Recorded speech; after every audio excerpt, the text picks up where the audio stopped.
Time now for Truth or Fake, our daily fact-checking segment with James Creedon. Hi, James, Tom. welcome to you.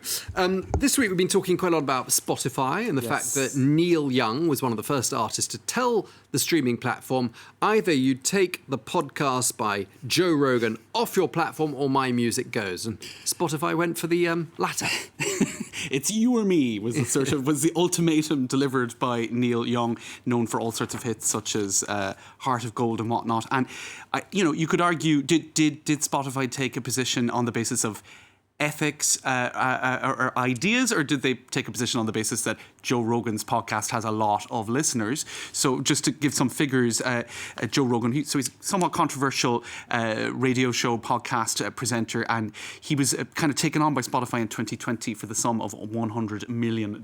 So clearly he is a popular man in terms of, he gets about 11 million listeners per podcast, and that by way of comparison, there's I think 2.4 million subscribers for Neil Young's content and 6 million monthly listeners. So basically, if you boil it down to the figures and the money, there was more of an incentive for Spotify to hold on to Joe Rogan, despite the controversial nature of some of his content. In any case, that's what played out over the last week. Neil Young eventually took down his content. You can see his tweet here saying, or his people tweeting saying, look, find me on Amazon, basically, henceforth. And it did trigger then a whole debate about what to do with content that is controversial on platforms such as Spotify, because we've already seen this debate play out vis-a-vis Twitter and other. Now, one of the reasons Joe Rogan got a lot of criticism was interviews with figures such as this particular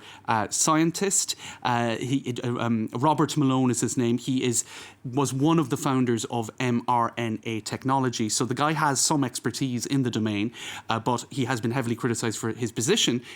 While vaccinated himself, he has said that vaccination shouldn't be across the board, just as one piece of information. And he also has come out with controversial statements saying that society is going through a sort of mass formation psychosis.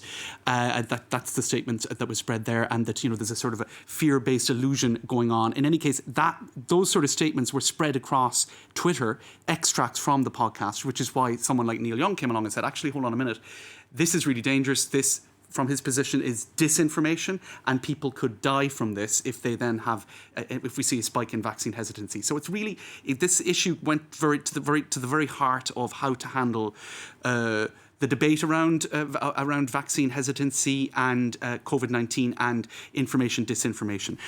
So it's sort of, you can see then that because of what he said on the Joe Rogan podcast, you had content like this flying around Twitter. Mass formation psychosis is the real pandemic. So here you get into the echo chambers of completely competing and distinct points of view vis-a-vis what is a scientific debate, I suppose you could say, and where each side kind of is just not listening to the other. In any case, Joe Rogan, when he responded to all of this, one of the things that he said is, I don't know if I'm right or wrong. I'm not a doctor or a scientist. I'm just a person who sits down and talks to people and has conversations. So he was sort of saying, look, I've spoken to this guy.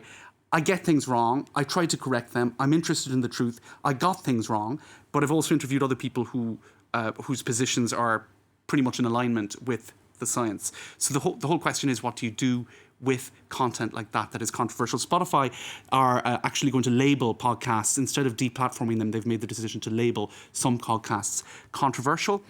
So it did stoke a whole lot of debate online. Interesting to note that Neil Young has reason to have a very strong position on this, because he contracted, as this New Zealand-based journalist points out here, he contracted polio as a child in the 50s. If the vaccine had been available for polio back then, his quality of life would have been vastly improved. So he has personal reasons and family reasons to have a strong position on medical questions such as this. Anyway, it stoked up a huge amount of debate. Joe Rogan tried to cast it as, instead of a truth versus fake question, a like versus dislike question. Do you like the content? Do you dislike the content? Of course, critics would say, well, actually, it's more about whether the content is reliable and whether the content is spreading misinformation or disinformation or not.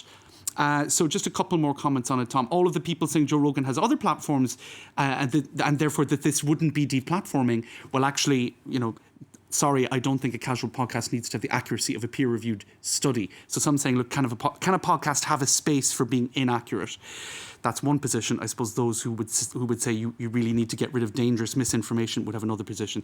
This is from a guy in a think tank called a US-based think tank saying, look, actually fight bad speech with better speech, not by censoring or deplatforming, making comparisons with pressuring Amazon to stop carrying certain books and whatnot.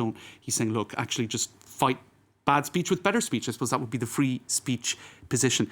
Just one final thing to add on this. There was a degree of misinformation going around about the number of artists who followed Neil Young off the platform. Joni Mitchell has done so, that is true, but Willie Nelson has not, Dolly Parton has not, and others have not. There was sort of information going around on Facebook suggesting that a whole slew of artists or army of artists were about to march off the platform in support of Neil Young. That so far has not happened. So fake news about the fake news controversy. Well, perhaps they've got their electricity bills, their heating bills to pay for this winter. That's their reason. Everyone needs to make a living, exactly. Yeah. All right, well, thank you very much indeed. Thanks, Tom. James Creedon. That was today's edition of Truth or Fake. Thank you.